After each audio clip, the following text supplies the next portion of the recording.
This video demonstrates the unboxing of an APC Back-UPS 850 VA and preparing the unit for use.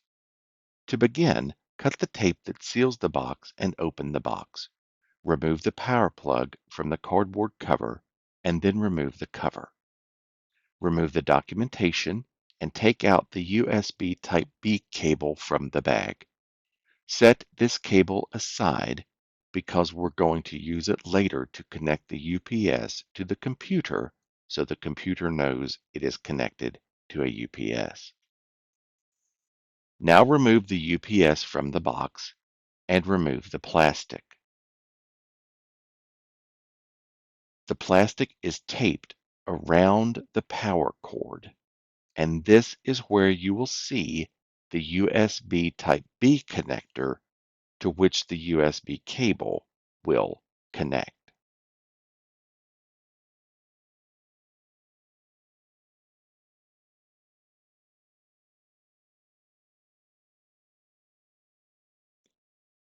Slide off the remaining plastic and turn the UPS upside down to expose the battery opening on the bottom.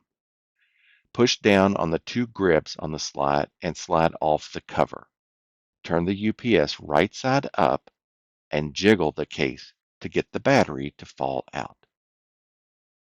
Once the battery is out, you will notice the negative cable is already connected to a battery terminal, while the red positive cable is in the case. Grab and remove the red cable with your finger. Using force, slide the red cable's connector onto the open battery terminal. It will spark. Once connected, push the battery back into the UPS case and slide the cover back onto the UPS case.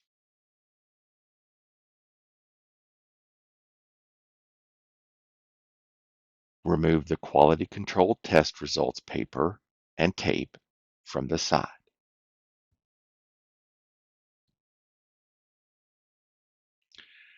Now remove the yellow stop sticker from the top. This exposes the 6 plugs that are both battery and surge protected. These ports are the ones into which you will connect the PC, any monitors and scanner, or other devices that could be working during a power outage. The final 3 ports offer surge protection only. Devices such as printers, a space heater, or anything else that draws significant power should never be connected to the battery because this can result in a fire.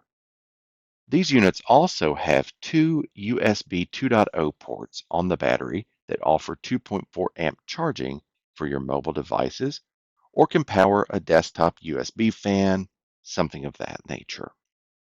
Once the UPS is in place, plug in the power cord, press and hold the power button until it beeps, and the light stays a solid green. Once the light is solid green, you're ready to connect the computer and peripherals.